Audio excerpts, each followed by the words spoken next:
Texans Unfiltered. Here we go. A Houston football podcast for your Houston Texans.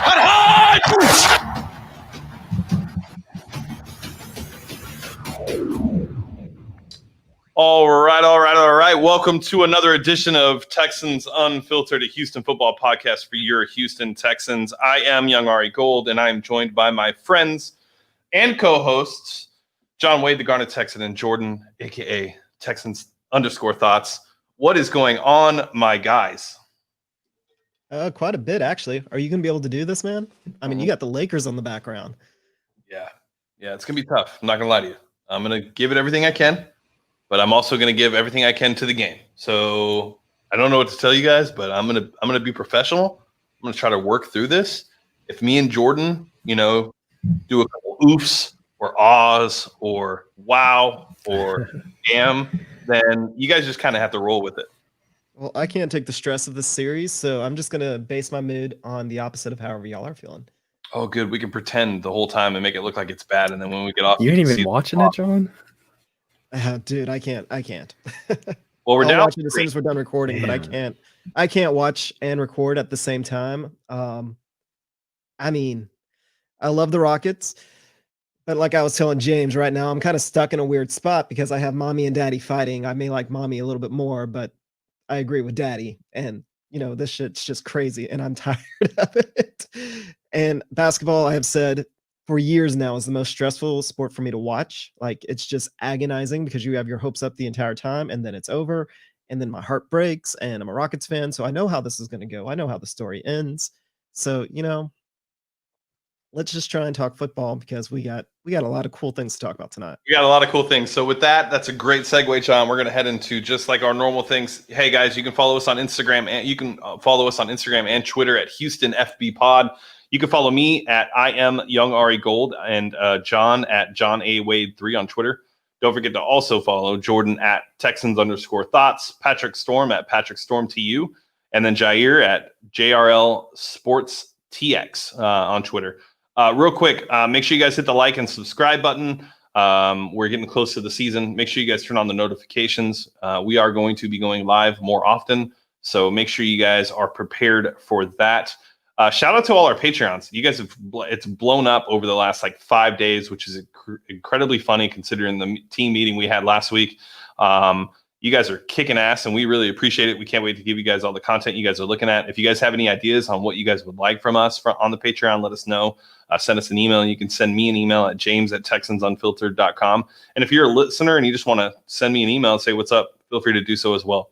All right, Kobo's Q event Thursday. We are 2 days away. We are 2 days away from the Kansas City Chiefs and the Houston Texans taking place. Super excited. Make sure that you guys bring a pop-up chair. Okay, I did not put this. Anybody that RSVP'd, I will be sending an email to you, but make sure you guys bring pop-up chairs unless you're cool with standing like me the entire time. What else? We have amazing news for all of our Texans Unfiltered fan base. We're running a new contest. So we're going to basically do where you retweet our Texans Unfiltered tweet that will be posted at noon tomorrow, and make sure you subscribe to our YouTube page. And if you haven't already, and immediately you'll be entered for a chance to win a limited edition Johnson's in the Backfield collab that we did with the Texan. And I'm also going to throw in a hat as well. So we will choose a winner once we reach 1,000 subscribers. We are about 100 away. So we really appreciate everybody. All right. Outside of that, 110. We need 110. There we go. 110. So just, that's 1/10 of y'all that actually listen to the podcast. If you take 5 seconds to go to YouTube and subscribe, we would greatly appreciate it. Main reason we care about YouTube right now is we need to get our channel name. We do not get the URL name until we get to 1,000. So, that'd be nice to have. What we're trying to do is just get on Jordan's level. What we want to do is be more like Jordan. I want to be like Mike, right? Is that what they said? It's hard. Not everyone can do it. But we can, and we're going to. We will. We will. We're so close. Real quick, Jordan, how is school started? What, yesterday, today? It's supposed to be today, but I don't have class, so tomorrow will be my first day of class, and we'll see how that goes. Yeah. Awesome. Not excited for it, to be honest, but you got to do it. Got to do it. Cool. All right. So today is the WatsonCast, the annual WatsonCast. We've done it the last 3 years. This will be the 4th episode of the WatsonCast. We are super stoked. And the best part about this is we get to bring Jordan in. It's like a baby. I get to bring a baby into like this thing that we've created and share this amazing thing. And I couldn't think of a better person to do it with, as you've watched just as much, if not maybe more now, snaps of Deshaun Watson. And we have our WatsonCast where we talk about how amazing he is, what we've seen from him over the years, what we expect to see from him this year. It's really like the most anticipated episode every year. People love it, and we're super stoked to do it. But I think the best part about the WatsonCast this year is the timing of when the episode is being recorded, right? We are 3 days removed from when he signed his contract. We are 2 days removed from when he lit the world on fire with his amazing press conference and showing how genuine and how amazing of a person and man he is. Which I'm really surprised that didn't get more. I'm surprised that stuff didn't go more viral, to be honest with you. I thought I can only speak for myself, but I was really moved. I made my 14-year-old daughter watch it in its entirety. I played it again for my wife. I talked to my 8-year-old about it. It's very rare that you see an athlete as vulnerable as Deshaun was during that time. And then on top of that, what the Texans PR team did specifically for Deshaun, bringing in Dabo and Justin and Coach Perry, and just showing how important he is. Like, to me, Jordan, maybe I'm overstepping my boundaries here, but this was very Laker-esque. Like, and I don't mean that for those Rockets fans that are like, God, no, I don't think you guys understand. Like, dude, we're trying to up our subscribers, not lessen them. Well, and comparing us to the Lakers, like, dude, timing. Franchise. It's hard for you guys to fathom what that looks like, but we're on our way, so you guys need to get used to these types of things. But right, Jordan, did you get that feeling? I know what you mean exactly. From like the Houston Texans like PR team, they need a raise because they killed it with this. And that's definitely kind of the Lakers vibe. It's like it's a family, and we're here to support all of our players as well and empower them and stuff like that. And so I like that the Texans are taking the page out of that book for sure. It really, like, I think if I was Pat Mahomes, that would have been like you said, it would have blown up. And so it's just like the Houston market. That's just how it is. But I think they did everything that they possibly could have to put him in like the best light possible and just really like show the gravity of his achievement. Yeah. And I think, another thing, and John, I want to get into this with you. I mean, like, what was the biggest takeaway from you from that press conference outside of his emotional aspect of him? Like, what, if you were to pick one part to take away, what would that be? It's just the way that he's touched so many lives, like the Make-A-Wish Foundation kid. Seriously, like I completely get coaches. I completely like all that you can kind of see coming. Dabo is a little bit of a cornball. Of course he was going to be there, and of course his statement was right on brand for Dabo Sweeney. But the Make-A-Wish kid, and it just kind of points out the little things that Deshaun does that he does not have to do. And that's just a reflection of Deshaun's character and everything that he does. It's all the little details that he takes care of. And he does it from a place of being real. And you really got to give the Texans all the credit in the world. Is it Amy Palcic? Is that how you say her last name? Yep. I've just seen it written, so please don't judge me too badly on her. But she did an absolutely fantastic job, and she needs to get her name out there and recognized for that. And it's something that I'm glad the Texans have done, because y'all said Lakers, but it's really a lot of the teams that have a lot of history. Like UNC Chapel Hill does it, the Clemson Tigers. Like, these are things that the Longhorns here in Austin, these are the little details that they'll do for their community, for their alumni. And to see that the Texans bringing that into the pro level, I think the only other professional team in the NFL that really has that sort of history and connection is maybe the Pittsburgh Steelers, that actually goes out and recognizes their past. And it's great to see that the Texans are going to try and take a step in emulating that, because I think that's awesome. And Deshaun is the person really to start with. Yeah, I think so. His book came out today, Pass It On. And I got it, and I'm 3 chapters in.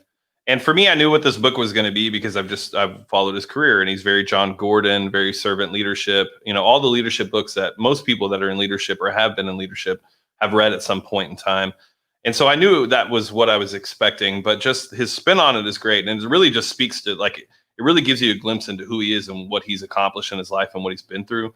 But with the one thing I really took away was that he was looking for, there's some football stuff in there we'll get into later too, about him wanting to always find the open man and that he doesn't want to force feed. I'm surprised that hasn't made it on the timeline yet, but we'll get to that. But the fact that he just wanted the trust, he wanted to be trusted.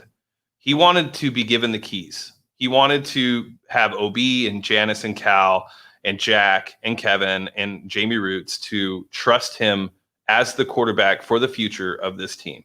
And that's when he started to get emotional. That's when he started to talk. And I don't know. I hate to keep taking this into a Lakers thing, but I just got a very Kobe vibe from Deshaun. And I always have gotten that vibe from Deshaun. I've always gotten the work ethic, type of thing. But this was very much in that realm for me. Now I only have that organization to really compare it to, because that's my only other love in sports. But so it's unfair. And I know that you guys are Houston and you don't want to hear that right now, especially in the time that we're in with us playing you guys. I totally understand.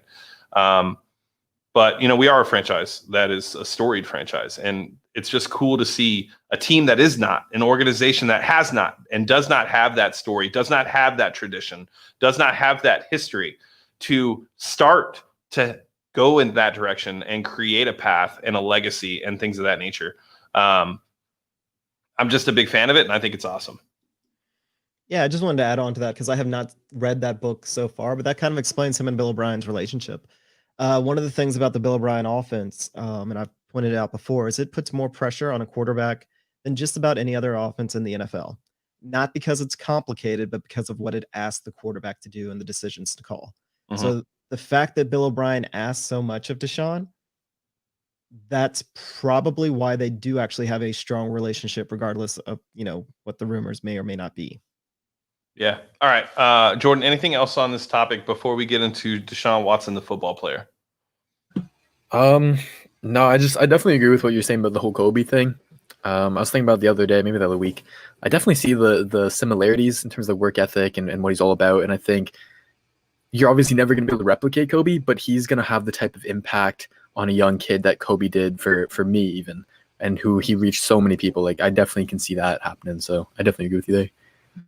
Yeah. John, I don't have any, I can't post the comments. What happened? Why can't I? I have no idea. Oh, where'd he go? I don't know. I just posted the comment. I guess that's why you couldn't do it. I have no idea what happened, but I'm back. All right. Hi. That was fun. So let's get into Deshaun Watson, the football player, because, it's hard not to root for this guy, right? Outside of football, but then when you watch him on the field, I could John, I kind of look at it from when we first started this, right? Our first real episode was the draft breakdown of, who the Texans would select in that draft. And I was high on Deshaun, and I know you're like, oh God, I can't believe this is where we're at. But you were a Mahomes guy, you wanted Mahomes.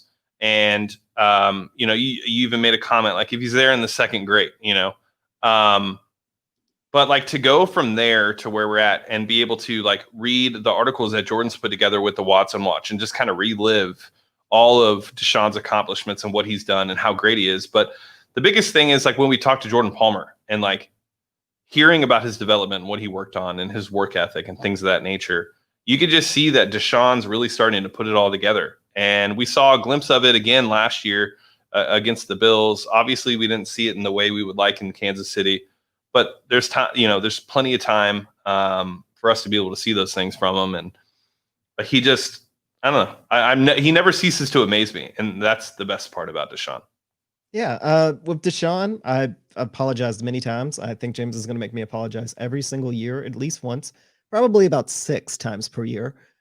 For my original takes on Deshaun from the Draft Podcast. With that, part of it, it's I'm not going to make any excuses, but part of it was bad information. Turns out Deshaun has a cannon for an arm. But prior to the draft, a big thing was made about Deshaun's arm not being strong enough. Well, now that he's been in the league, there's better data on it. He's actually got the 4th highest velocity, max velocity out of any quarterback in the NFL. He actually skews on the higher end on average velocity per throw. And he has the widest range, though, from his least velocity to his highest velocity. So he just understands how to channel it. And here's the thing. Deshaun I was probably admittedly biased because Sean was a Clemson Tiger. He ripped out my heart pretty badly 4 years in a row. He's an absolute beast. He beat South Carolina with no ACL. He tore his ACL, went out there in a brace, and still beat South Carolina, who's their arch rivals. This is like Lakers Celtics, except for rednecks. Like that. This is how big of a rivalry it is. It makes Texas and A&M seem a little tame. It makes Oklahoma, Texas, only if you only take the bad parts of those fan bases. That's the entire rivalry in South Carolina and Clemson. So I admittedly was very, very biased against Deshaun, and I was wrong, and I have to apologize every single year, and I will continue to do so. Now, I'm also very glad that I was wrong.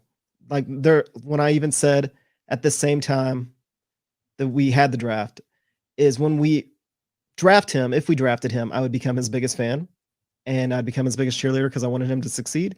At this point, it's not even because I want him to succeed. Just the joy that he brings me watching him play on Sundays is something that I never thought that I would get to experience from a quarterback. This is something that other teams get. We get that now with Deshaun. That is so cool. Yeah. No, Yeah, I I think one thing that you said was talking about how like there's kind of like a misinformation about him. I think he's the perfect example of why like scouting is so hard, and how people are just kind of over analyzing prospects nowadays. They're looking at all the things he can't do. Oh, bad arm, threw too many turnovers, whatever they said, right? And they aren't focusing on, number one, what he did on the field, the winning, and like the intangibles, that entire aspect. They thought that, oh, because he has a weak arm, that just didn't matter, which is stupid.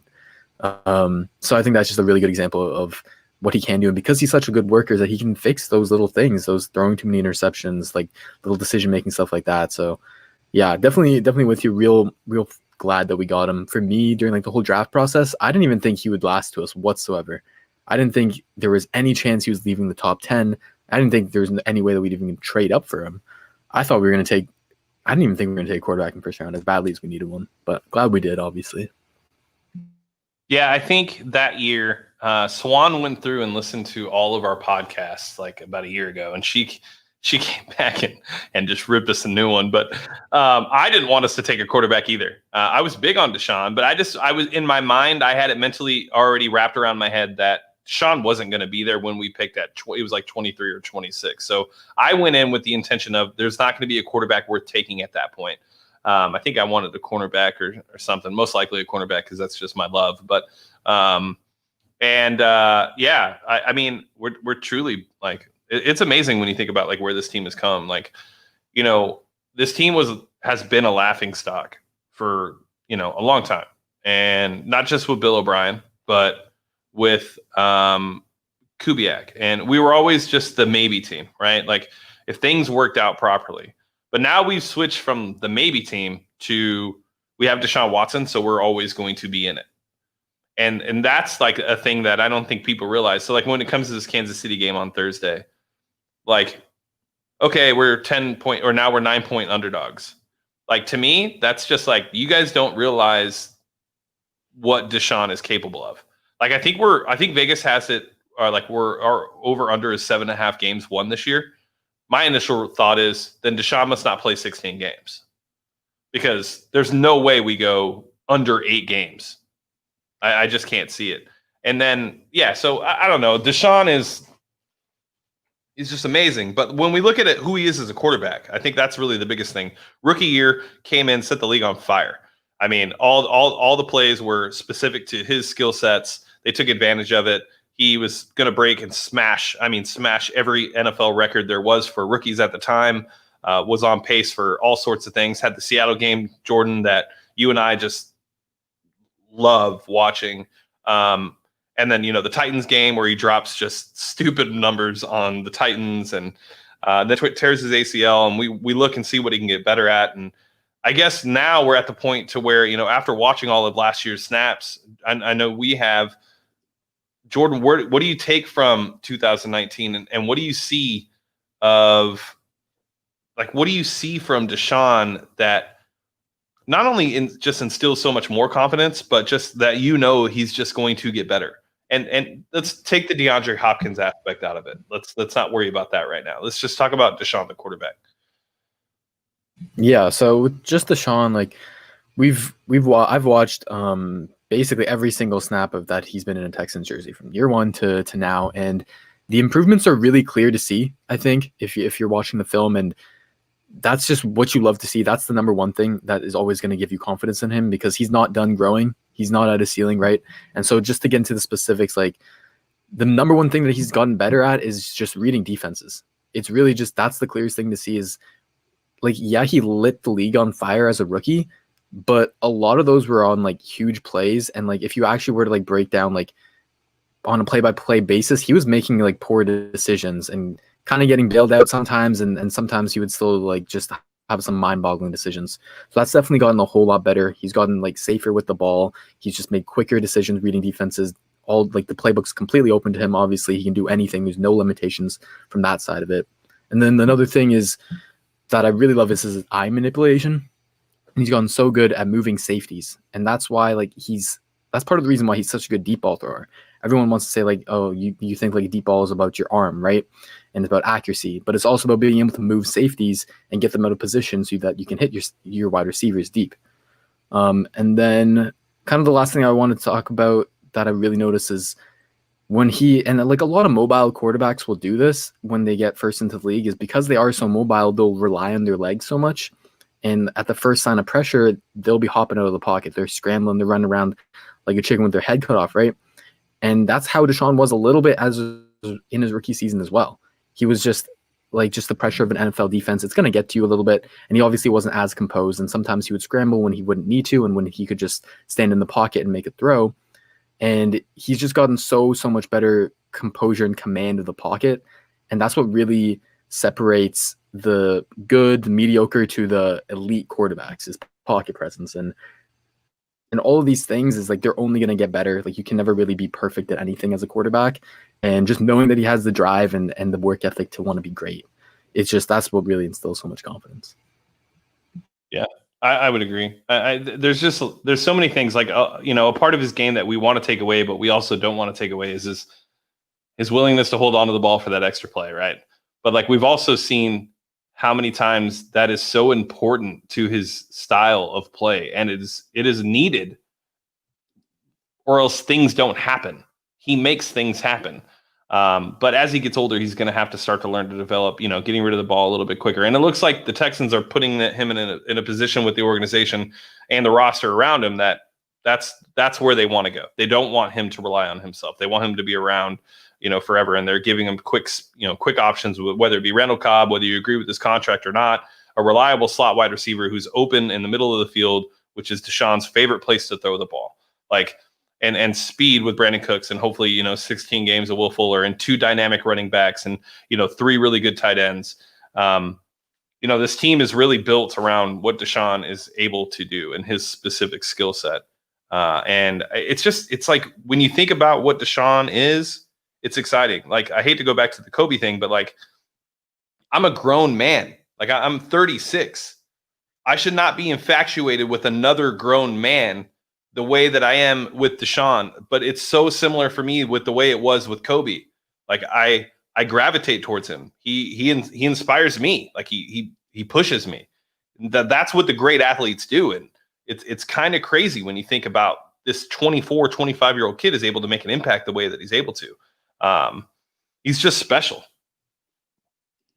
Yeah. And here's the things that we're kind of sort of touched on about Deshaun. It's not only does he look to keep the play alive, he's actually really good at avoiding the big hit. He just gets hit a lot because he never gives up.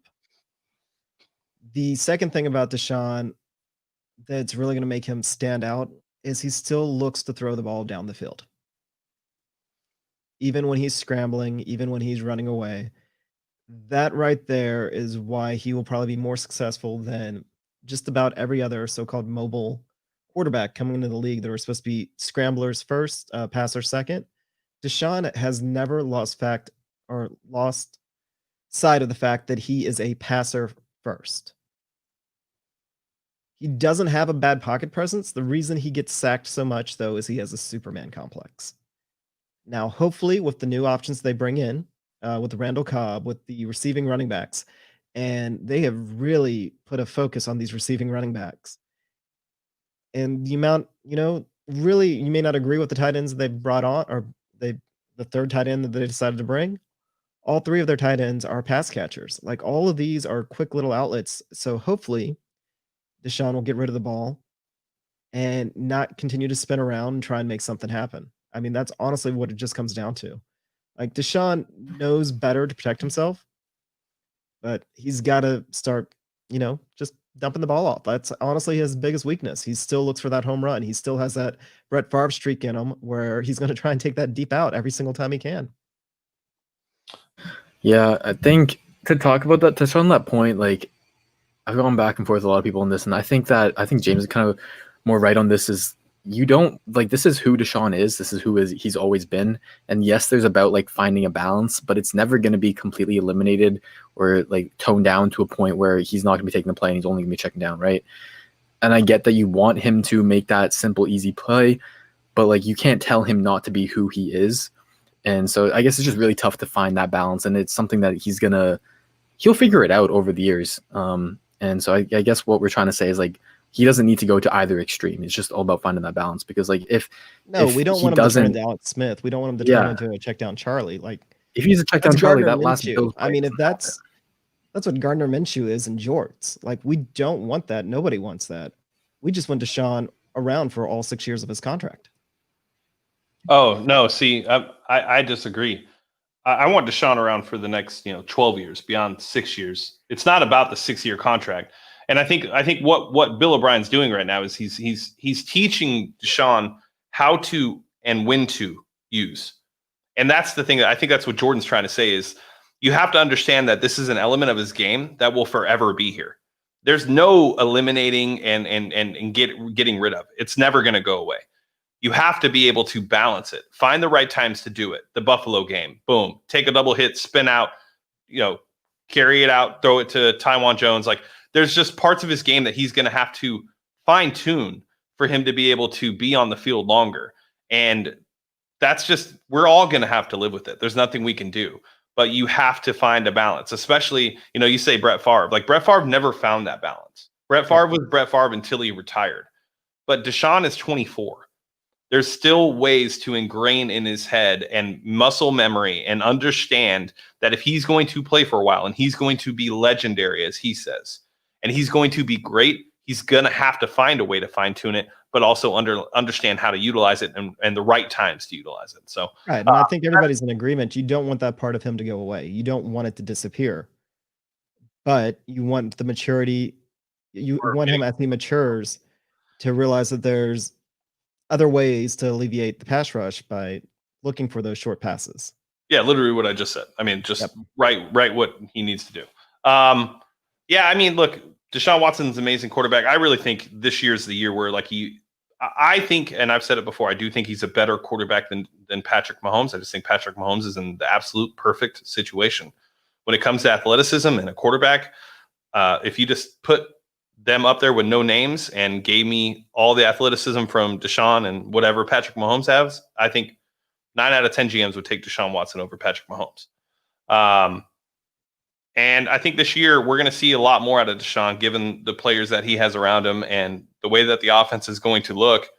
I guess, Jordan, is it safe to say that this will be the best year that Deshaun Watson, obviously based on health, will have statistically and winning wise? Statistically and winning wise, I think you have to say that. You can definitely say statistically. I'll get to winning wise in a second, but statistically, we'll look at that first. Like, quarterbacks, no matter how talented they are, they do need some help. Like, obviously, Deshaun has carried us throughout these seasons that he's been with us, But if they're going to get to that next level, they do need at least a little bit of help. Are you And sure about that? I mean, based on the national reports, I could have sworn it was DeAndre Hopkins that made Deshaun. Yeah, those be crazy. These little media reports they'd be wilding. I don't know what they're saying. This is everywhere from regular football to fantasy football, that the reason that Deshaun Watson was in the tier that he was is because he had the best receiver in football. Now, I'm not going to trash Hopkins. I'm not. However, I do think that is completely unfair to say that Deshaun was only good because he was thrown to Hopkins. Well, that's another conversation. I agree. I think we need to have that conversation in this podcast too. But I want to hear kind of Jordan's thoughts as far as like what he is and who he is as a player and what we should expect from him in this season. I think we should definitely have the conversation before this episode ends about Hopkins making Deshaun Watson. Yeah, I think so. Statistically, from that standpoint, like he has the most around him that he's ever had. He came into this league with arguably the worst offensive line in the entire NFL. He came in with only Hop, an off-injured Fuller, like never like consistent slot wide receivers, never consistent tight ends, never a consistent running game. And now this year, everything is revamped. The best offensive line he'll ever have. You've got a potentially elite running back in David Johnson. And if we got Carlos Hyde 1,000 yards last year with that O-line, this O-line is going to do the same or even better with David Johnson. And then the weapons, yeah, you don't have your star guy. You don't have your 99 overall wide receiver, but you've got 4 like 80-plus wide receivers to put it in like a Madden rating standpoint, right? And so I think he's really going to thrive on that. And like what James said from his book is that he wants to spread the ball around. That's when he's at his most dangerous. That's how he's comfortable playing. And so I think we've been talking about this entire offseason that the Texans are really building their team around him and building it so that he's put into a position to succeed. And I don't know how he can't have the best statistical season from all that and all the work that he's going to put in. So, yeah. John, what are your thoughts? I mean, as far as the expectation for Deshaun this season? I think there is absolutely no doubt that he's going to have a better statistical season than he's ever had. The way the offense is being shaped, I mean, he has to. The past 2 years were identical. Like, honestly, they really were. And I don't want to hear the excuse that, well, he played 16 games one year, 15 games the other. Well, the year that he played 16 games, he also had a punctured lung and broken ribs. So those are going to hold down his stats. He actually regressed a little bit last year and threw more interceptions than he did 2 years ago. So, those seasons, for all practical matter, they're equal. This year, he's got more weapons. We will not run into the end of the season issue where we essentially only had one receiver. That's not going to happen again. I think that's part of the reason why the practice squad is set up the way it is. Even if everybody gets hurt that could possibly get hurt, we still have NFL quality receivers on the roster, no matter what. And then on top of that, the running backs that they're bringing in are pass catchers. These are all going to feed Deshaun's stats. Ultimately, those stats don't really matter. Deshaun can come out. Well, I mean, that would be fun. It would be a lot of fun for Deshaun to come out here and have an all-time great season, especially for like a Texan, be the second Texan to lead the league in passing. It's within the realm of outcomes. It's definitely believable, and that would be great. But ultimately, we want to win. And I think that Bill O'Brien has done actually a fairly solid job of adapting to what the schedule is going to give him this year. This is going to be a nutty year. And we've got to have speed, and you got to score a lot of points because nobody's going to be able to play defense. So, yeah, and this all starts with Deshaun, and he can take advantage of it. He is the number one deep thrower in the league. Passes over 30 yards. He led the league in completions on them. He had the highest completion percentage on those. We're going to play to that strength, and we should win more games because of that in an offensive league. Yeah. There. I think really quickly, just the last thing is like I talked about all the personnel. We all talked about the personnel stuff, and I think the biggest thing is really just the scheme and the play calling. Do they really go full on with the deep passing game like we think they are? Because John, you talked about like the statistical regression, like very slightly that he had going from to last year. And that's really just because of the scheme that they put him in, that quick passing offense, because they wanted to get the ball out quick. They were tired of the sacks. They wanted to protect him. And they were playing to the strength of the wide receivers on their team. Like they wanted to get DeAndre Hopkins in the slot and over the middle of the field, right? So now that that's out the way, if they do stick to the deep passing offense, which always put up numbers back to his rookie year, that play action heavy, that's what's really going to put it all together. They have to run the right scheme. They have to use the weapons that they have properly. And if they do, then yeah, there's zero doubt in my mind he'll have the best season ever. Okay, so I guess quickly, I'll go to you, John, then I'll go to you, Jordan. From a winning perspective, do you think this will be the most successful year with Deshaun at quarterback for the Houston Texans? So you're saying, will we get to the AFC Championship? Could be beyond that. Could be, Seeing as how making it to the playoffs, everything's kind of, at that time, it's kind of random. I will say that this will be the best Texans team offensively that we've seen. That will be as far as I put it.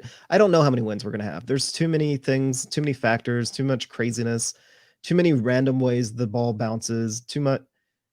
I mean, if you just look at Deshaun's record and in games that, we should have won, sometimes it's just literally a little bit of luck. So I'm not going to put an amount of wins out there because I can't predict the luck. But I can say that we will have the strongest offense that we've had as a Texans team. Jordan? Yeah, John makes a really good point is about the playoffs. It's so much about luck. It's so much about your matchup. Like, we could get a tougher team in the first round than we would have played in the second round. And what I mean by that is, like, look at the Titans last year. Like, they matched up very, very well with the Ravens. And even though everyone would have thought that they were the underdogs and the Ravens were the best team in the division or second best, like, it's really all about who you match up with if you can play to your strengths. And there's certain teams that we match up better against in the AFC than others, right? And so I think overall it's very hard to predict, obviously. But if I were to say, I do think that he does have the best season, like winning-wise and record-wise and playoffs-wise, and he takes us the deepest that we possibly can. As long as everything plays out, obviously, as long as injuries are all good, which you kind of just have to assume. And I guess we're already starting off to a bad note, but if all of that's good, I do believe he'll lead us the farthest we've ever been. Okay. All right, so let's tie up the WatsonCast portion of the podcast. And, I guess we've pretty much said everything that we can, but let's end it with this, good segment as far as DeAndre Hopkins making Deshaun Watson. I mentioned earlier, like in the book, he mentions that he likes to pass, he likes to move it around and spread the wealth, and he likes to hit the open receiver. That's a big part of his game. That's something he's done his entire life, and he talks a lot about it from. He goes from a basketball perspective that when he was growing up, he would play point guard, and people would always point out how he was never looking for points. He was always looking to distribute and get other people involved. I can give my 2 cents. Like, I think it's stupid. I honestly think it's a lazy narrative to think that a receiver can make a quarterback. People that say that really kind of lose credibility with me, because the film tells you a completely different story. And when you look at Hop in the slot last year, he really didn't do anything that was just amazing as a slot wide receiver. He just happened to be playing slot and, is a good wide receiver. It's not like he, was Julian Edelman in the slot or Wes Welker in the slot. He's just a bigger target. He gives you the ability to be able to throw outside the numbers more because of his catch radius. So that's a security blanket for a quarterback, because your balls aren't going to get tipped, and the likelihood of interception are going to be a lot less, a lot more slim than any other wide receiver you may be throwing to. But the narrative that DeAndre Hopkins made Deshaun Watson, to me, is really up there with some of the lazier narratives that I've seen from national media and people who claim to actually know the game. I just can't get behind that narrative. And Jordan, I'll kick it over to you. Yeah, so I think you're right. It's like it's a lazy narrative. It's a narrative that is brought up to drive engagement, to drive all these like wild opinions, just so that people can get clicks. So that media networks, they drive up the ratings, right? That's what it's all about nowadays. People don't really care about the facts anymore. People just want to make a scene of things. And that's the best way, is discredit your team's star, right? In the biggest trade of the offseason. And so, like you said, like pointing to the film, like, I guess it's kind of hard to differentiate, because we've never seen Watson without Hopkins. on the Texans. So that's kind of like how you would, like, you know what I mean? Like if you still put in the same stats, still dragging us to wins without Hopkins, and then there's absolutely no way you could say that Hopkins was making him, right? But we don't have the benefit of that. And so I think what you can look to is how he elevates the non-DeAndre Hopkins wide receivers. Whenever Will Fuller's on the field, he is a game changer. He's a cheat code. He's not made Kenny Stills really good, but his chemistry with Kenny Stills, like, even though they didn't get a lot of practice time together, they instantly pretty much clicked, and they could have been better, but with how little practice time they had, they were really good. And all these guys like Demaryius Thomas, even when he was with the team, Deshaun made him look good. Bruce Ellington, like these like guys who are not top of the line guys, he always makes them a little bit better, and that's what you want under your quarterback. And I'm with you. I don't think you can say that DeAndre made Deshaun whatsoever, but that's what they're going to stick with, obviously, and we're just going to have to prove him wrong. I'm going to throw out a couple of points, not necessarily because I agree with them, but where they're coming from. So first and foremost, part of the reason why they're saying that Dre allowed Deshaun to make Bruce Ellington and Demaryius Thomas and others good is because DeAndre Hopkins demanded safety help. He demanded double teams. With that, with the coverage rolled over to cover Hop, those were supposedly easier passes to Ellington, easier passes to those other, random receivers that we've had fill in. The other point on it is Hop did make quarterbacks better. Granted, he did not make offenses better. So keep this in mind. We had both Hoyer take us to the playoffs. We had Osweiler take us to the playoffs. I can't even believe that I said that out loud. And pretty much those were with offenses that were built around DeAndre Hopkins. So granted, neither one of those offenses even finished in the top half of the league. I'm not even sure they finished in the top 20 teams in the league off the top of my head. But those are where those arguments are coming from. So you have Deshaun now, who we got rid of his safety blanket. Whenever Deshaun was in trouble, he could force it to Hop. Hop made a ton of contested catches. He demanded he demanded double teams. He demanded coverage to be rolled over. And, he did make other quarterbacks better. So that's where those arguments are coming from. I think there's definitely an argument to be made that he can improve like a mediocre or a bad quarterback to being at least like average, right? He can definitely make that improvement. But when you already have a quarterback who's very good, like I definitely see where you're coming from. And I think in terms of like the winning record thing, I think this is not where I'm coming from. Like no one, please don't put that juju out there. I don't want that hate, but I'm just pointing it out. Yeah, for sure. And I think with like Osweiler brought us to the playoffs, like, or we went to the playoffs with Osweiler. It's because our defense was like top 5 that year in those couple of years. Like our defense was elite. Like you said, our offense was never really in the top 20 even. And so I don't think that's really like a Hop thing at all. I think it's just our defense being ridiculous. I agree. All right. So, DeAndre signed his contract today.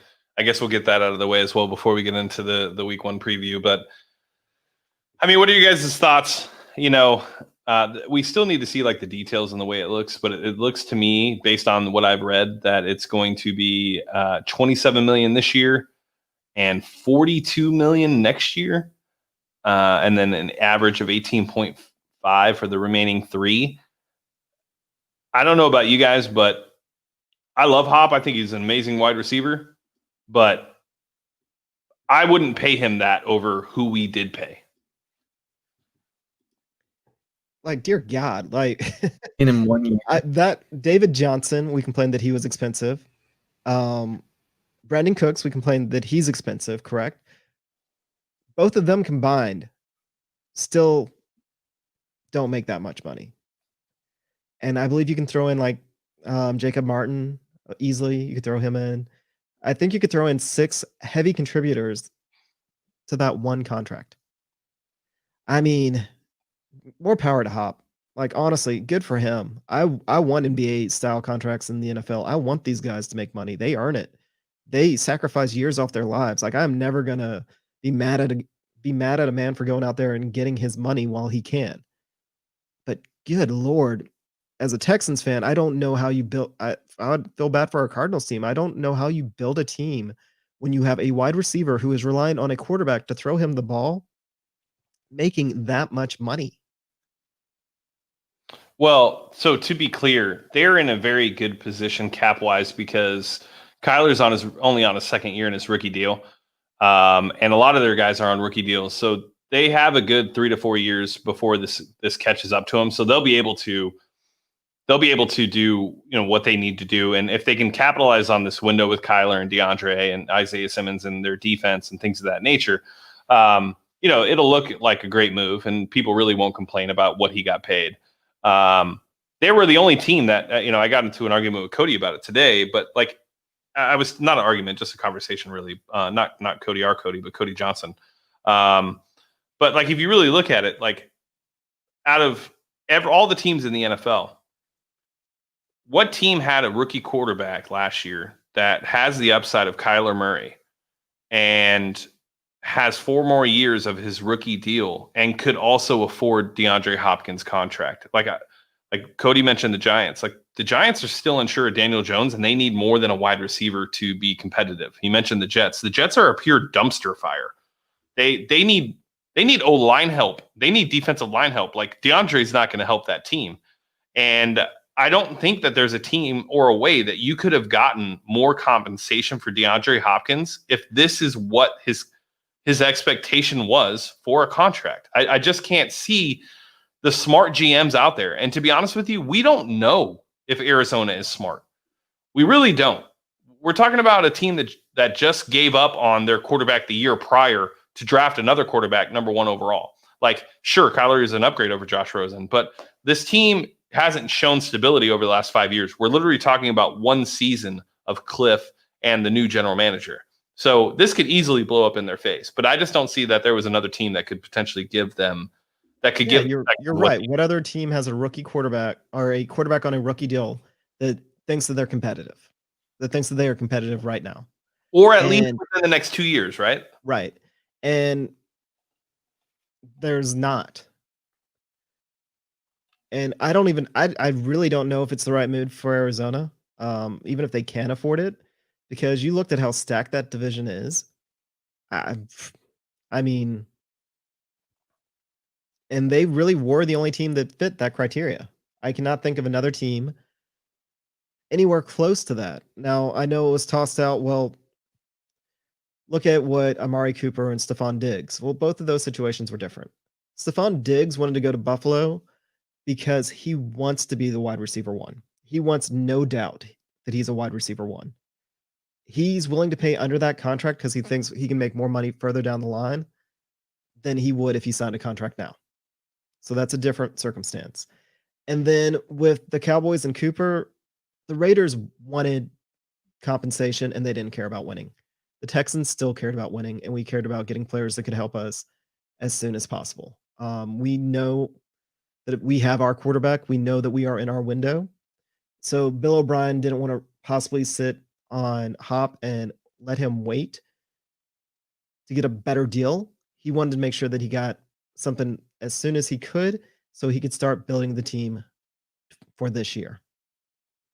Well, on top of that, the no trade clause and no franchise tag, like, I don't know if as an organization I'd be comfortable with a player with this contract being able to put that in the contract terms. But Jordan, go ahead. I was just gonna say, like, the whole, like, I guess getting behind like the whole reasonings of everything. Like, people were saying that, like, oh, money wasn't the issue at all. Like, they could have paid him or whatever. Like, they were fine with that. Like, oh, DeAndre Hopkins, he's not actually asking for a contract from Arizona because it's been quiet. But like, it's just kind of interesting that Hopkins like asked about it so quietly, and we didn't like, or sorry, they were working on it so quietly with like Arizona.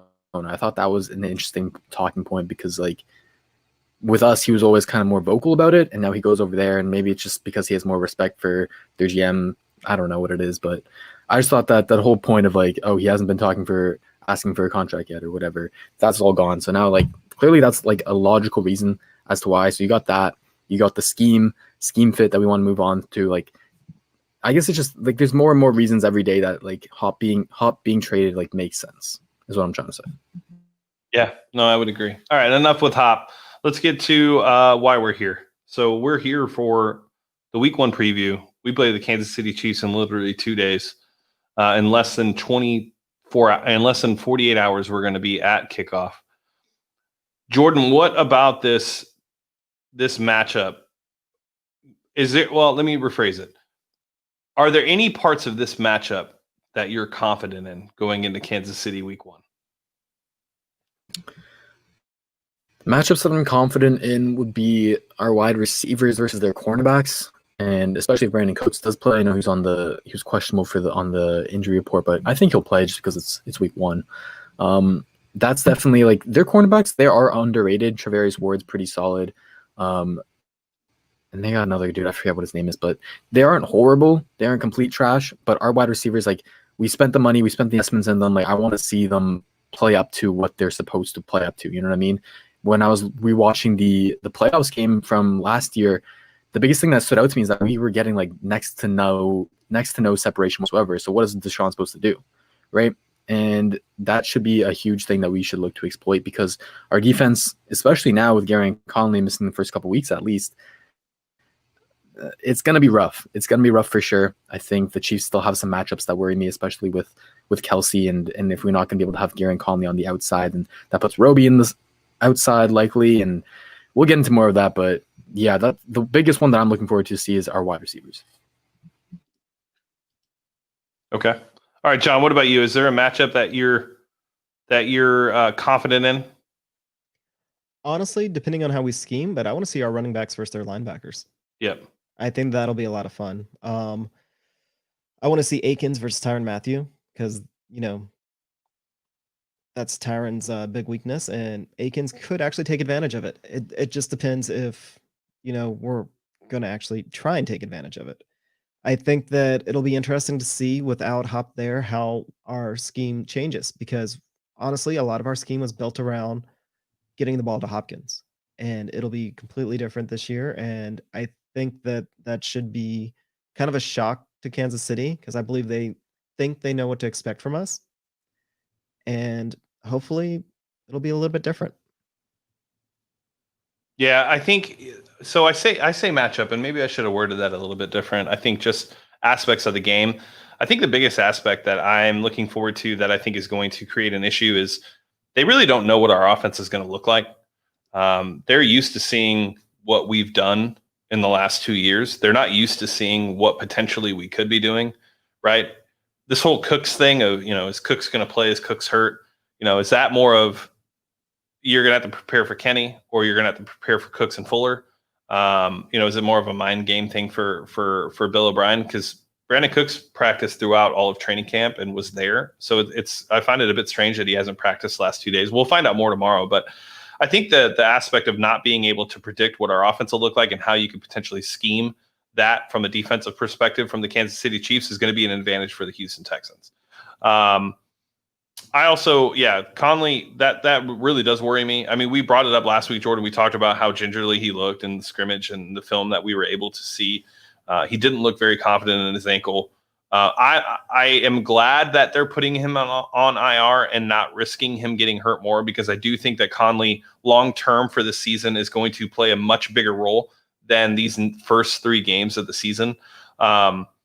So we're going to have to see if Lonnie's going to step up, right? This also takes away the Lonnie on Kelsey thing that that we really think that, Lonnie can step up to that task.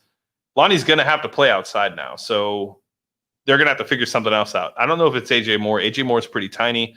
I don't believe it's Justin Reed. Maybe it's Eric Murray. I don't know, but I don't think so. So there's some areas that are really bring up some concerns for me. I guess, Jordan, your biggest concern going into this game would be what? Yeah, so my biggest concern is it's Kelsey, because even when we had our guy in Lonnie to guard him, we couldn't, right? And now the matchups, they're going to get moved around a little bit, because ideally we could have Lonnie on Kelsey, and I still want to double him with a safety over top. And then you put, say, Conley and Roby on the outside. You feel confident that you can have Roby follow Tyreek Hill. I've said time and time again, he is one of the best Tyreek Hill stoppers, or guys who can slow him down there is in the league. And Garyon Conley, he locked down Sammy Watkins in the playoff game. That's a really good matchup for him to match up with Sammy Watkins' strengths. He erased him completely. And but without that, now you got to start. What they're probably going to start is Lonnie and Roby on the outside, and then probably Vernon Hargraves over John Reed in the slot. Even though we all want John Reed, we all want to see what he's got. We're all excited about his potential. I'm just guessing here, but they're going to go with the vet over him. That's who they're going to trust, I'm guessing. And so my kind of plan, I guess, for Kelsey would be to put Jay Reed on him, because I do love Jay Reed as their single high, but you got to trust in Roby to stick with Hill and not play too far off of them, because they can eat you up underneath too with Kelsey. So you got to get Jay Reed up there, getting physical with him. And then I would honestly like to double him with another safety. And this is where AJ Moore can come in. Either AJ Moore or Eric Murray playing over top, kind of bracketing. And I think they're going to be forced into a lot of dime in this game. That's going to be our best way to play this, with 3 safeties, one of them deep, and then one of them helping out Jay Reed on Kelsey. And then what that'll also do is you can kind of rotate one of those safeties from helping Jay Reed on top and also going over to cover the running back.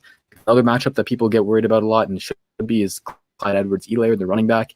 We know that our linebackers aren't great in man coverage, and we should really try and scheme this so they are very, very rarely ever in man. And so I think we're going to see a lot of dime, a lot of nickel out of the Texans. Yeah. John, your thoughts, kind of what concerns do you have about this team? Well, our pass rush. I was going to go with our cornerbacks, but, Jordan kind of hit on everything that I was going to say, and I don't want to sound like I'm just repeating him. So we have to have a pass rush. Hopefully a healthy, refreshed JJ can be all the difference in the entire world. JJ out there, being JJ, that frees up Merciless to do his things. Hopefully we'll see a little bit more from Menahue if he takes that jump that everybody's expecting him to take. And then having a situational rusher like, like the GOAT come in and Jacob Martin and finish everything off. That's what we can hope for. I want to see if we're really going to have this attacking gap style defensive line. The running game for the Chiefs doesn't really scare me. Pat Mahomes scares me. Clyde Edwards-Helaire, I mean, he's talented as a little scat back, but he's not going to be a power runner. I don't really see anybody on their roster that really scares me as a power runner. They're going to try and do dump off passes to him and let the receivers burn our corners. So very, very similar game plan that I'm sure we're going to have. So it just comes down to, will we have enough pass rush to make up for whatever issues we have in the secondary? I think the pass rush, it's a tough thing to talk about because, and starting with JJ Watt is like, he's kind of historically kind of like a slow starter. Obviously he like tends to ramp it up later in the season, but the first couple of games he'll get back into like game playing shape, because they even are preserving him in training camp right now. And so it's always hard to get back into that, and especially without the preseason too. Like, so I think we definitely need him a lot, but I just wouldn't expect a lot from him, just to be realistic. And I think the other thing with the pass rush is like, yeah, you got to make Pat Mahomes uncomfortable, but you also got to be real disciplined in your lanes and contain him, because as great as Watson is, like making off script plays, Pat Mahomes is just as good, and so that can really burn us. So we just got to stay disciplined and contained in our rush lanes. Let me ask you guys this: what are your expectations regarding the new play caller on offense? Do you think we're going to see more of a balanced attack like we have in seasons past, or do you think that this is going to be a whole new look? Like, do you think that we're going to see sprinkles of a new look, or is it really just going to be like a whole new offense? I think that it's going to be the same offense. Like, it's going to be that New England style of offense. However, this offense tends to reflect the personality of the play caller and the quarterback. And maybe there's a better match, because Bill O'Brien's play calling was very reflective of his personality. When he was mad and being aggressive, like, the offense actually ran better than when he was trying to put the clamps down and trying to keep it safe. So hopefully, the new play caller will, maybe have watched McDaniels and how he operates the offense with the Patriots and Tom Brady, and not because we want to have that same sort of effect, but just how the offense will kind of morph to what the defense is giving to them, not necessarily trying to force the issue, which Bill O'Brien would sometimes do based on his mood. Yeah. For me, I think so much of it is personnel based. I think we finally have the personnel that Bill O'Brien wants. I remember one of the earliest quotes I read about him when he became the coach is like, with that Patriots style, they want all these wide receivers who can do different things and have different values and bring different things to the table. And I think they have that with the 4 deep guys that they got. They're all very well rounded. You can do a lot of things. You can ask them. They're all very versatile guys who can specialize in different roles as well. And the biggest thing that kind of set off like the whole personnel like bell for me of why that's like a good indicator of why he's going to change this offense. I'm not saying it's going to be completely changed either, but I do think we'll see different aspects. And the biggest thing for me is getting the running backs involved more in the passing game. We've all pounded on Bill O'Brien for not doing that since he's been here, and we had some valuable running backs over the years like Lamar Miller passed, and now we've got 2 guys in Duke Johnson and David Johnson. And the main thing that set it off to me that made me really think about it is us signing CJ Procise to the practice squad. I think that's such a minor move that could go under the radar, but it just signals the kind of direction that we want to go with our Johnson. Procise is not your ground and pound, run it up the A gap 20 times a game type of running back. He is a scat back. He's a receiving back. He used to be a former wide receiver. And so in talking about like not bringing different like skill sets in the running back room, that just like goes to show that that's what they're trying to specialize in. And so getting running backs involved more will just make it really easy because we've got great elusive running backs who are going to pick up yak. And people have been tweeting out left and right these past couple of days, but the Texans ran 8 running back screens all of last year. 8. They average half a screen a game. Like that's insane. And when they did run it, especially to Duke Johnson, they were extremely productive. And so that's one like kind of big aspect I really do hope they add more, and I think they will add more of. So let's talk a Duke little bit. Johnson was the most efficient receiver, running back or receiver at screens, and they only ran 8. It's crazy. It's crazy. All right, let's talk about this defense a little bit. We do have a rookie defensive coordinator, just like we have a rookie offensive coordinator. Some would say that the talent really isn't there on defense. I think some would argue that there is some talent. Some would say there's more talent than what we give credit to the team for. I think the defense from a player's perspective is average.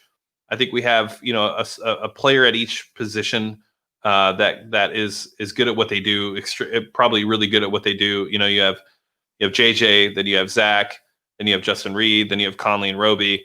Outside of that, a bunch of other guys are really just kind of average to potentially above average guys, second year guys in Charles Omenihu, things of that nature. Is there a chance, Jordan, when you look at this team, is there a way for this team to perform at a high level on defense coming out the gate? It's going to be hard because of the moving pieces that they've got. And I think even over the years, the Texans, like their defenses have kind of started a bit slow, and specifically their run defenses, just like tackling and stuff. And I think we'll see that league wide. But particularly about this defense, I think what we have to do to try and get an advantage on the offense is just continually switch up what we're throwing at Mahomes. We cannot, like during the playoff game, we were pretty much exclusively man, and they were able to beat that with a lot of rub routes, and we were just way too predictable. We showed them the same look over and over again, and they were able to beat it, and we weren't able to adjust to that. And so I think this year we've got to throw many different looks at them. We can start throwing more blitzes, and then we can like show the same look, but then drop back like 8 in coverage, only rush 3, have a spy, stuff like that. We've got to contain him, but then we've also got to get after him. Like it's just all about throwing different things at Mahomes, getting him at least a little bit confused and making him work for it, because as talented as he is, like you've got to at least just make it hard on him and make him earn every blade of grass. And I think right away it's going to be tough, but there are things, if Weaver is everything that the praise has been about, like if he lives up to that, then yeah, we can slow them down for sure. John, what are your thoughts on going into the season, specifically with this game, as far as a matchup from a defensive perspective? And if you were to take out one player in this game, who would it be? 2-part question. I'll go back to you, Jordan, for that part. Well, everything just kind of depends on Weaver. I think that we have more talent than a 30th ranked defense. Like we're not that bad. But it'll be interesting to see what Weaver does, how the players react being aggressive after being relatively conservative for years under Rack. So it'll be an interesting mindset change. Like their responsibilities are going to be different. If they're going from two gapping to attacking, like that's a lot different for the defensive line. And granted, Weaver's been the coach of that defensive line, so he knows them backwards and forwards. We have the same secondary coach. And we did switch from a zone heavy to man heavy last year. And maybe this year we'll see maybe more of a balance with that just because our guys have been in the system a little bit longer. It's not a total overhaul of the secondary like it was last year. So, yeah, defense, I am terrified. Honestly, like I don't expect us to be able to play very well, our defense to play very well. I don't think any defense is going to play very well in the beginning. It's going to put a lot of pressure on the offenses to play not necessarily perfect, but there's going to be a lot of points scored. And obviously, if there's any player that I could get rid of, I mean, it's Pat Mahomes. Like we don't want to play him. Well, I don't mean that. You know what I mean. Let's be clear. I could stand for Kelsey being on the injury report. Okay. I'm sorry. I don't mean injuries. I just mean like we take out. Like we. Oh, I got you. What guy we scheme out of the game that he does not have an impact. I don't want injuries or anything like that. I mean, a guy that if you were to have the defense focus in on to take out of the game. So the whole Belichick take out their strength. Correct. So somehow we force them to have to run the ball. I don't know if that's possible, but we somehow force them to have to run the ball. If we force them into a situation where Mahomes doesn't have the deep looks, we may have a chance. It's one of those where you keep him uncomfortable. Of course, it's the same way you keep every quarterback uncomfortable, interior of the pocket, and maintain discipline so he doesn't get those little cheap yards because he's the guy that never goes down. But yeah, I just don't see that happening. It's going to be a shootout. Okay. All right, Jordan, maybe you'll get this question. If you could pick one player to take off of, like to focus in on and take out of the game plan for the Kansas City Chiefs that you think would correlate more to a win, who do you think that one player should be, and how would you stop him? Yeah, I alluded to it earlier, but it's most definitely Travis Kelce. I think everyone's scared of Tyreek Hill, and that's fair with his speed and everything, but he's not someone who's going to consistently beat you over a game. He's not someone who's going to put up double-digit catches consistently if you don't double him. You know what I mean? He's going to have that big 50-yard gain, but Kelce is their chain mover, just like how DeAndre Hopkins was, right? He is Patrick Mahomes' crutch. You take away his crutch, I don't know. We haven't yet to be seen if Pat Mahomes can elevate. You know what I mean? What if Travis Kelce made Pat Mahomes like DeAndre Hopkins made Deshaun, right?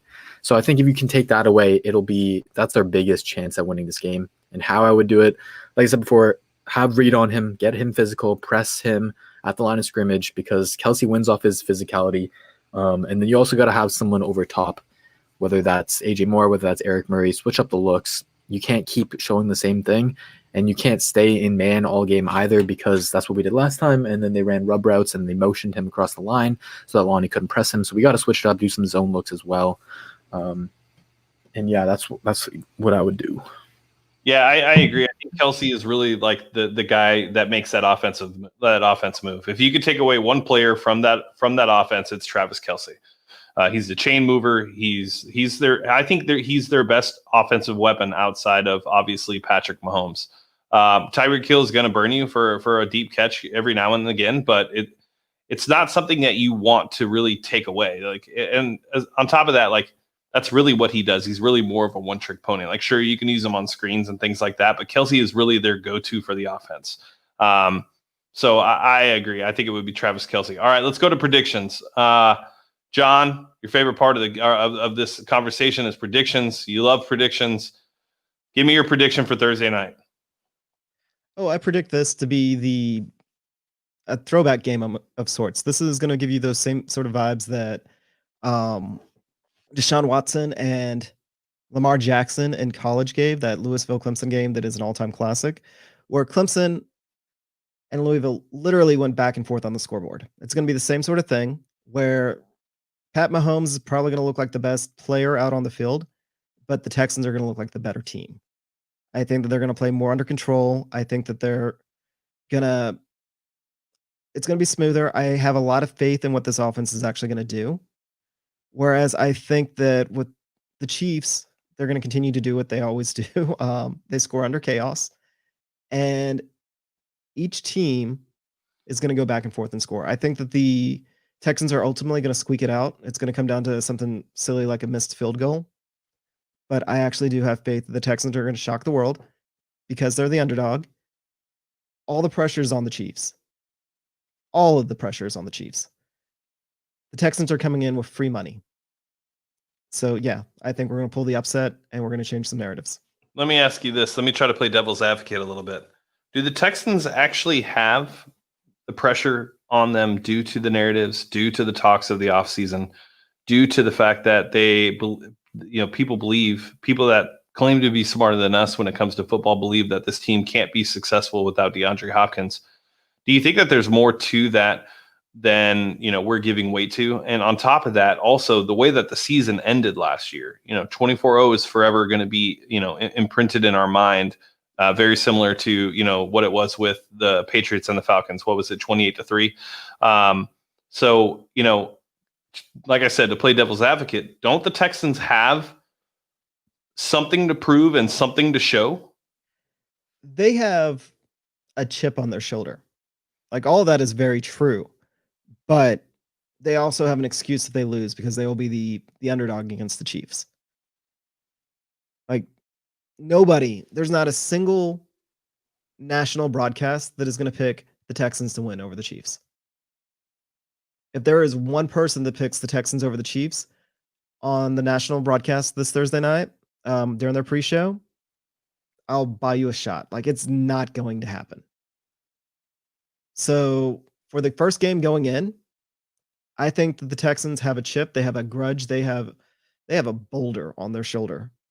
They have more to prove, but their season isn't in jeopardy, or they don't feel the expectations of having to come out and be the Super Bowl champ.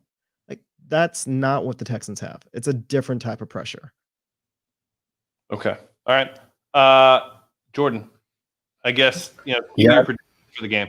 I think to piggyback back off what John was saying is, like, they have an internal kind of like desire and motivation for this game. It's not necessarily pressure, but like all the players, like Justin Reed was the one who was like really vocal about it on Twitter. Like, he's ready for this game. He's ready for this matchup. And that's got to flood throughout the locker room. And I just imagine that this is like their big game of like, they want to prove themselves. It's not about like winner. It's not about like last season. Like, I feel like they put that in the back of their minds. They've moved on, but it's just about kind of showing out that they're not like these frauds and that they're here to win. And I think that's going to play a big motivation in terms of like the heart and desire that they play with.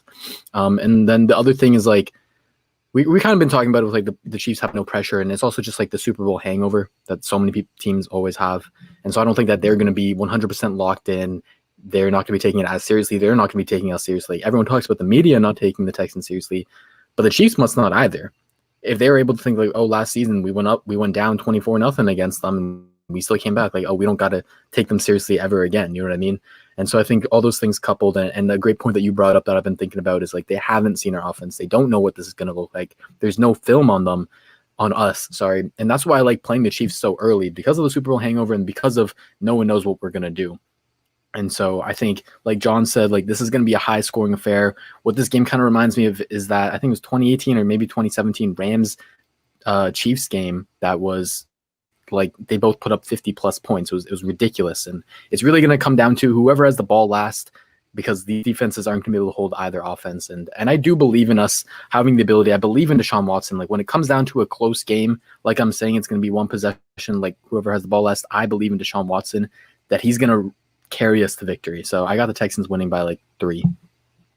Okay. All right. I think this new look offense is going to catch the Kansas City defense off guard. And that's something I've been thinking a lot about lately. There's really no blueprint. There's no film. There's no understanding of what this team's going to do, how they're going to line up, what matchups they're going to expose. This is a whole new look offense. I wouldn't be surprised if there's a lot of ground and pound. The way we won in the regular season last year was keeping the football away from Patrick Mahomes. maybe it won't just all be run game. Maybe it'll be, short passes, intermediate passes, getting the running backs involved. But I think that they're going to try to play the time of possession game.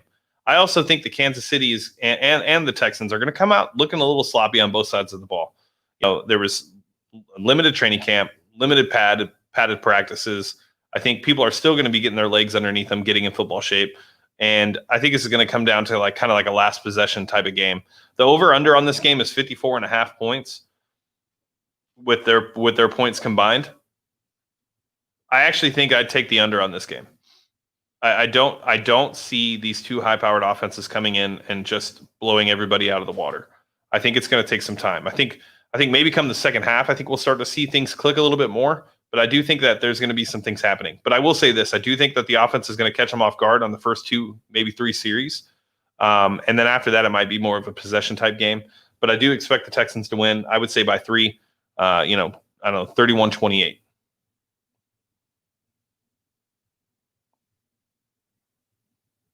Actually, that would put me on the over. So we'll do 27-24. 27-24. Yep. Even if you're right, even if there's a slow start, there's gonna be more points scored than that. Okay. Like I said, the over-under is 54.5. Yeah. Vegas usually knows what they're doing. They do. Right. However, this year I think it's gonna be a little bit harder for anybody to get it right because nobody knows what the Texans are gonna pull out there. We have some semblance of an idea of what the Chiefs are because it's the same thing from last year, but with the Texans, there'll be just enough changes. So I don't disagree with what you're saying. I just think that there's going to be a couple of minutes or a couple of possessions that just go so incredibly fast and both teams get into the 30s. Okay. All right. Now it's time for our favorite segment of the podcast, question and answers with Jordan. All right. So every week you can ask me a question on Twitter. I'll always send out a tweet right before the pod. This one comes from one of our Patreon members, though, Michael Mon 624. He says, question for the pod. I've got this theory that if Hopkins for some reason quit football entirely or suffered a devastating injury in the start of the offseason and Bill O'Brien never got a chance to trade him for assets, that we would literally be ranked higher than we are now, merely because of the fact that it wouldn't have been a conscious decision to trade him. And it's just that the media loved eating up how questionable the trade was. He says, I get that it's counterintuitive, but the media never stops surprising me. So basically, James, if Hopkins had retired like magically and instead of trading him, but he just wasn't on the team anymore as it is now, how do you think that outlook on the Texans would be? Oh, I actually think that the narrative would be very similar. I think it's just one of those players, being an all-time great, being a, all-pro, great wide receiver.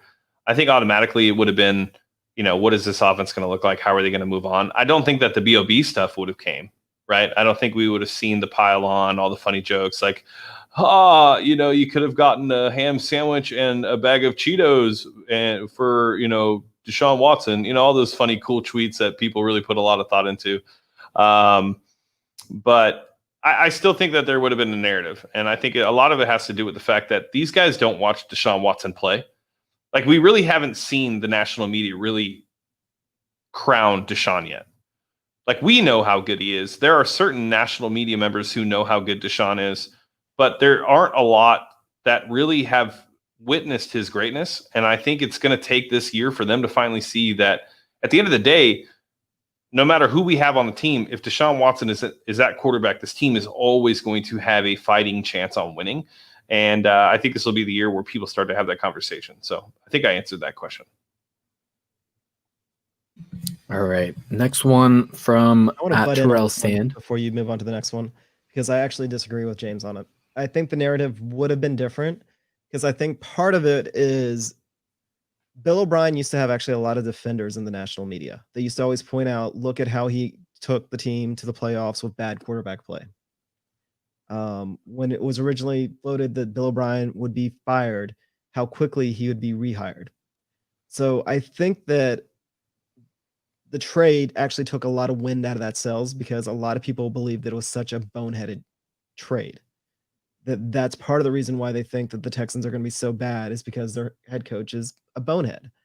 All of your other points do agree with. They are valid. However, I think that that's ultimately a lot of the reflection is just on Bill O'Brien and not necessarily the players on the field or Deshaun Watson himself. However, the strange thing about that that situation is the Texans wouldn't be as good without getting the compensation they got from the D-Hop trade. Without Blacklock, without Cooks, without Johnson, like the Texans do look significantly weaker, and that's what would have happened if Hop just retired. Yeah, that's a great point. All right, next question from Terrell Sands. He says, wait, where'd it go? How many sacks do you think Deshaun Watson will take this year? John, we're going to start with you. How many did he take last year? 36. He took Yeah, I don't know. 36 I have last year. One of them I think says it's 44 and then 62 the year before. Okay, It was there you 44 go. last year. At this point, with the way our offensive line is gelled, he should cut that in half. You know what? I'm going to say he's going to cut that in half. I think that's big- realistic. Wow. That's a huge jump. I was going to I say get where 28. I get where you're coming from and like where the offensive line has gotten so much better and like their pass block win rate was, I think it was like 8th or whatever in the NFL. And it's only going to go higher, especially now that you got 2 rookies going to 2 sophomores, the natural progression, right? And the chemistry and continuity and all that stuff. I think that he'll definitely cut it down. I'm going to say maybe like high 30s still, just because of the nature of our offense. If we really are transitioning to that deep passing offense, he's going to be holding the ball more, which just leads to more sacks. That's just the nature of it. And so he might not see a huge drop in the sacks, but the overall like impact on the offense will still be so much better. You know what I mean? Well, we've discussed at length that most of those sacks were not on the offensive line. They were actually on Deshaun Watson himself. However, I'm going to throw out there half because the offensive line is going to continue to improve. They were 8th last year on pass blocking, and they're going to take another step up. So they take another step up. They're a top 5 in pass blocking, and Deshaun's going to take another step, and he's going to mature. So I don't know, 18 to 20 sacks because he just won't give up on a play. I think that's more than reasonable. If he continues into the 30s, I mean, it's possible, especially when they're those sacks that aren't really sacks where he runs out of bounds and things like that. But I do believe the number is going to come down significantly. And yeah, and part of that will just be Deshaun's growth. For sure. All right. Moving on from @FireBill O'Brien, he says, thoughts on no Conley for at least 3 weeks. And do you guys feel like they should sign a corner? James, this is a perfect question for you. What do you think? Yeah, I mean, first of all, Fire Bill O'Brien, thank you so much for a question every week. I love that you're engaging. 2, Conley not being here for, probably the toughest part of the schedule is definitely a concern, right? It's going to be a loss. I mean, there's going to have to be some adjustments. We have to trust a rookie defensive coordinator to scheme ways to be able to kind of hide the lack of having Gary and Conley on the field. But, we do have some guys that can play. We also have some unknowns. Lonnie is an unknown at this point. And if everything we've seen and heard is right and all the work he put in comes to fruition, then Lonnie should be fine on the outside. Roby on the outside is fine. He's not going to be a superstar, but he's going to be fine. He's going to be above average. He would be best, in the slot. But also have to wonder, is Vernon Hargraves going to be, is it going to be a step up? Is it going to be a different Vernon Hargraves in the slot than what we saw last year? Is it the lingo, the adjustments to the scheme, understanding the defense and his assignments and responsibilities from the nickel? Is that going to help him? And then, you look at Phillip Gaines did have some pretty meaningful snaps actually last year against the Chiefs. And he just got hurt. So, I'm not confident in the secondary now without Conley, obviously, but I do think that there are players on the secondary that can step up and get us through week 3 to where Garyon comes in and then the secondary starts to take off. And I think really the coolest part about this is, and it's not cool because we're missing a star cornerback, but is more that this is going to give the pass rush and the defensive line and the outside linebackers the ability to be able to kind of understand what the pass rush is going to look like and how to manufacture it. So when Conley comes back, maybe we'll see a much improved pass rush. And then, when you take that with Conley, Roby, and Lonnie and Hargraves and Reed, we should have a formidable secondary. I'm concerned because I do think Gary Conley is the best cornerback on this team, but there's really not much you can do. And we've seen this team time and time again go through, a turnstile at the secondary position and still be able to do just enough. Yeah, I'm with you with pretty much everything you said. I think for me, I think we're fine with in terms of adding another cornerback. I think we're fine with the slot guys that we've got. We've got Roby who can play it. He'll probably play outside. I get that. And then we've got Hargraves. We've got John Reed. So we've got options there. The outside cornerback is probably where I'd like to look to go and add someone, maybe like a Prince Mukamara. That's probably the biggest name out there right now. Just because I'm not big on Philip Gaines. I don't think, like you said, we saw him in the Chiefs game. He wasn't great there. Wasn't horrible. But then we just haven't seen enough of him to get a good evaluation on him in this defense. So I'd look to get someone else. And then I think the other thing is if we are playing Roby on the outside and then we need Vernon Hargraves or John Reed in the nickel and neither of them are really stepping up to the plate, then we have another guy in Eric Murray who he's all about his versatility. He's a jack of all trades, master of none. He can play nickel. He did it for the Browns last year. He wasn't horrible. He wasn't amazing, but he can do it in certain schemes. And that would kind of be a switch to more of a zone scheme because he wasn't the best in man in nickel, but he was pretty damn good in zone. So that could be our third option at nickel right there. But moving on to the next one from at Daniel Blake Hill. Appreciate you always sending a lot of questions. He's got 5 this week. Ooh, okay. Do you even know how? What is this? Okay, this isn't really a question. Let me move to the next one. Let me get a good question in here. Okay. What will it take for mainstream media to realize that this offensive line is legit and is going to be a cornerstone of this season? John? Pretty much show out on primetime. That's really what it comes down to. I think that if we play the way we expect to play on Thursday, Watson has a lot of respect throughout the league. He really does. He's just, people don't follow Houston. There's not a cheerleader for Houston. There's not anybody on any national network that really stands up and says, "Hey, look at the Texans," that knows the coaching staff, that knows really any of the players closely. So we sometimes almost get forgotten about. And then when you actually sit down and you watch Watson's games, or when they start playing his highlight clips, you can pretty much see it on the set from the talking heads where they're like, "Oh, we should talk about this guy more." So it's pretty much, they just got to come out there and just do what we expect them to do. And then people will be talking about Watson all season. We win this game, he's in the MVP discussion. Wow. Let me add to that real quick. I think and then I'll give it back to you, Jordan. Sorry. I think David Johnson having a good year statistically will open the eyes, right? And then I think also just cutting down those sacks, right? We're going from 62 to 44, getting that to a 32, 33 range. I think that's what people look at. They're not going to look at the film. They're not going to see the continuity. That's never going to happen. They're going to have to see production for the national media to recognize what it looks like.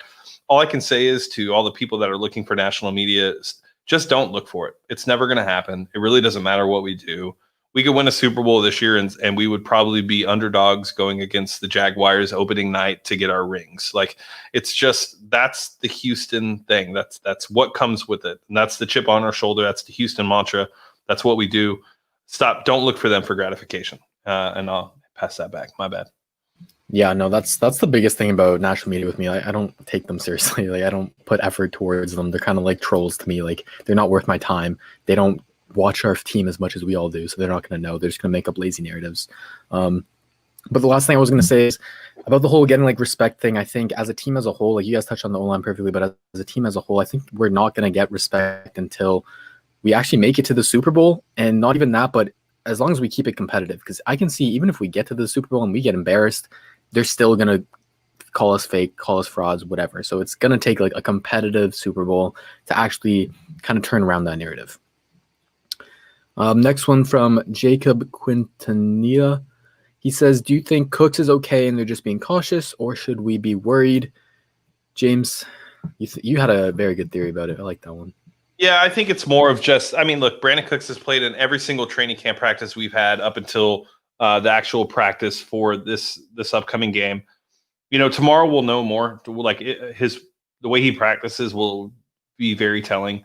But I expect Brandon Cooks to suit up. I think it's more of a mind game, Bill Belichick type thing. You know, Bill O'Brien always tries to, emulate whatever it is that Bill Belichick has done. I think he's just trying to hold some of his cards close to his vest. And a lot of that just has to do with the fact that this offense is brand new and they're familiar with Kenny. They're not familiar with what Cooks could potentially do with this offense. And so they've seen Kenny twice last year. And I think that they're just trying to just play mind games and see kind of, what they can do, what they can get away with, and create any advantage that they can. But I do think that Brandon Cooks will play. Yeah, I like that. Bill Brown's playing chess, not checkers, for sure. All right, next one from Joshua Stallings. He says, what has changed from last year that will allow Watson to avoid bad games? He says Denver, Baltimore, Carolina, Jacksonville, for example. What changed from last year to this year, John? Hopefully more weapons and another year of maturity. So again, we've hit on it probably every single podcast since the trade. The Texans do not have the top wide receiver in football anymore. However, they do have multiple tier 2 receivers. And Kenny Stills is just opportunities away from it. And the type of player that he is, he just needed to build some chemistry with Watson's to take that next step. So you have more weapons. Like, you can't just shut down the middle of the field. You can't just shut down the Yankee concept that the Texans almost always relied on as a training wheel. Now, at this point, they have receivers, they have excellent receiving backs, and we expect the tight ends to take another step forward. So there's weapons everywhere. So that should prevent those duds of games. I mean, it's just when the offense can't go deep, they start going short, and there's players that can make something happen. I think adding on to that, the only thing I would other say is like just Deshaun's kind of ability to read defenses. I think there's some of those games, if you watch the film, where the defenses were able to get him with a lot of motion, a lot of stacking line of scrimmage, and changing up the looks on him. And I think throughout his entire career, he's gotten better, and even throughout last season, he's gotten better at reading defenses. And that's only going to take another step. Again, he's a very young dude, and so that's really the biggest thing for those dud games.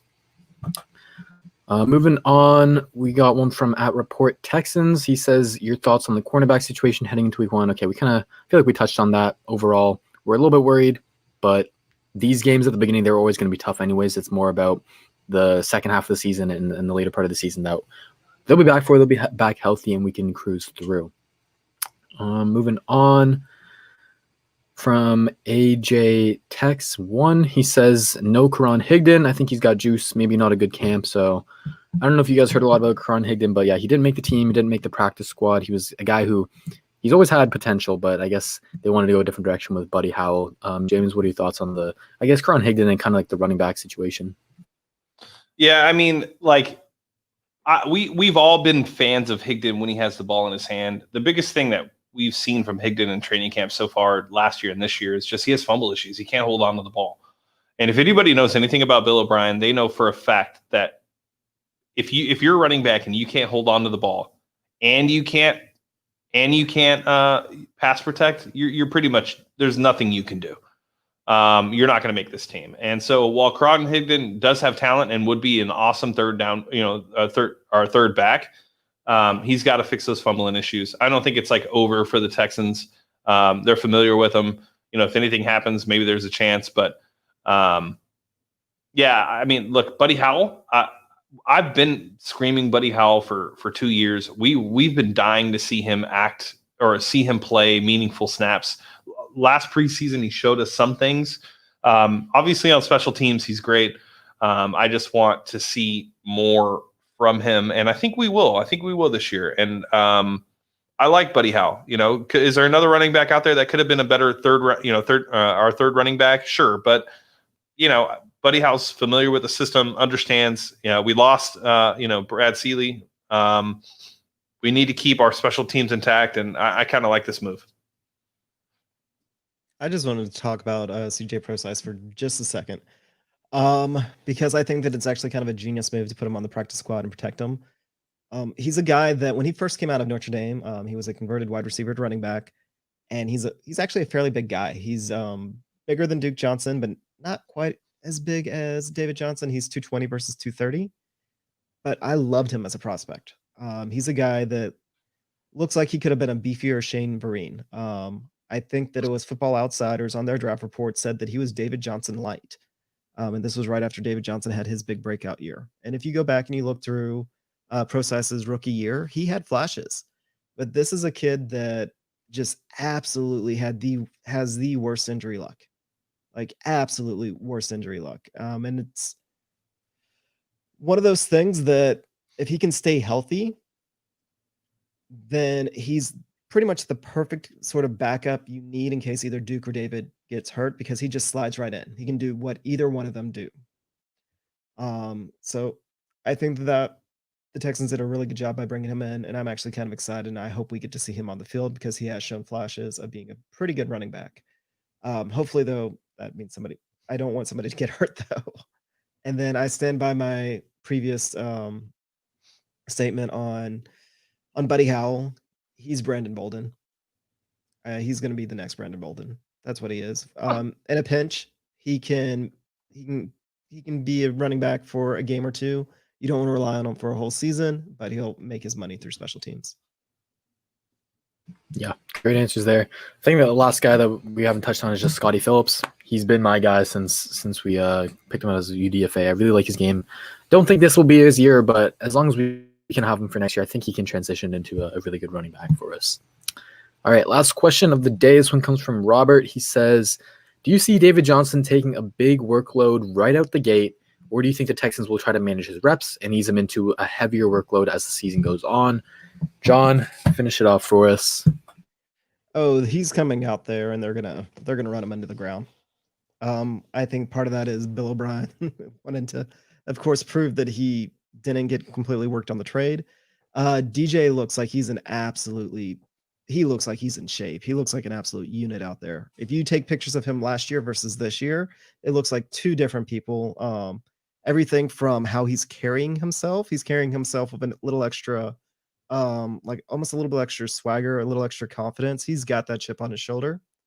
And then the Texans have already talked about doing a little bit of the of two running back sets, of pony sets, where both Duke and David can be moved into a receiver role. So they're going to look to try and keep them on the field. So yeah, he's going to get a lot of touches, and hopefully he just holds up. Fair. Yep. I think you're exactly right. It's kind of Bill O'Brien. That's what he loves to do. And I think to kind of play devil's advocate, I think they should try and limit his snaps, that he's more effective during the playoffs. But I'm with you. We didn't say what he should do. That does it for me. We're expecting him. Awesome. Well, guys, this has been a great offseason. I'm so excited. It's a great offseason in general, just because it was entertaining, but it was a great offseason for us. We added Jordan, we added Jair. We've grown. We've done so many great things. So a lot to celebrate from the Texans Unfiltered family. But then now we get to celebrate with you guys while we watch games, and we get to watch them together on Thursday. I even have some plans with some of you guys throughout the season. So really excited. This is going to be an awesome game. We just got to hope that they show up to compete, unlike the Rockets tonight. And, I just can't wait. This was a great show. It's going to be a great season. Make sure you guys come to Kobo's Q on Thursday. And yeah, being said, I'm Young Ari Gold signing off. Lakers in 5.